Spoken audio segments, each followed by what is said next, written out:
Remember, remember, the 5th of November, gunpowder, treason and plot.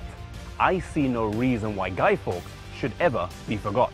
A short rhyme that I, along with numerous other children growing up in England, learned in school, and yet today it seems that many have forgotten the story. In the early 1600s, England was under a Protestant king, King James. Born in Edinburgh Castle, he ascended to the Scottish throne, and when the Scottish and English thrones merged in 1603, he became the King of England as well.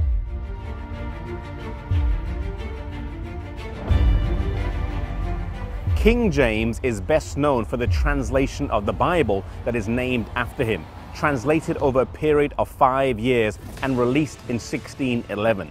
It is a masterpiece of the English language, shaping many of the terms and phrases that we use today. Had the gunpowder plot in 1605 been successful, it is likely that the work of translation would have stopped.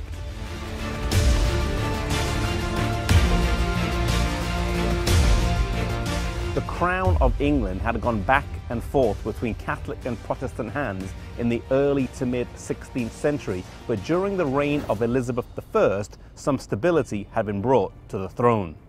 Despite this, it was the dream of Catholics, both at home and abroad, to restore a Catholic monarch to the throne. An audacious plot was launched to assassinate the king, not by a bullet or by poison, but by blowing up the Houses of Parliament during the state's opening of Parliament, thus not only killing the king, but also many of his close advisors and members of Parliament. It was then the hope of the Catholics to bring a new monarch and government to England.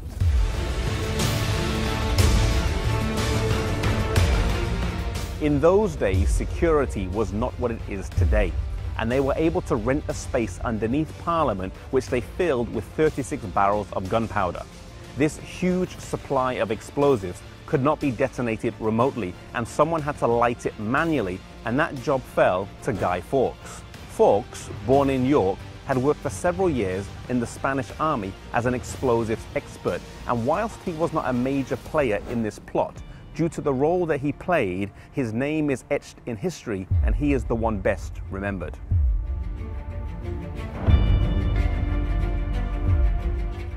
Up to this point, everything had been kept top secret, but there was to be a fortunate leak.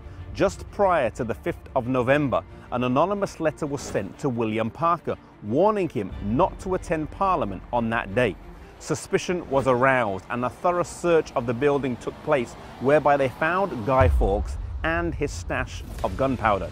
He was taken to the Tower of London and tortured until he gave up the names of his fellow conspirators. The coherence of his signature before and after his torture reveals the severity of his punishment. Eventually, they captured and executed all those involved in the plot, including the ringleader, Robert Catesby.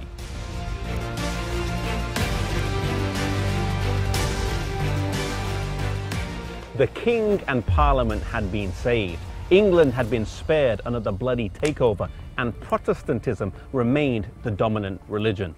Today, this event is commemorated in every village, town and city across the country, with bonfires being lit, in an event often fondly known as Bonfire Night. In a country that has remained independent for hundreds of years, this is perhaps the closest thing to a national or Independence Day celebration. Something that stands out from this episode of history is how thin and fragile the line is between freedom and tyranny. A famous person once said that your freedom and mine cannot be separated. And yet today we live in a society where if someone's rights are being abused, people are more likely to film it on their mobile phones than they are to stop and do something to help. May we defend our freedoms, civil and religious, anytime they come under attack, and the freedoms of others if we ever see them under threat as well.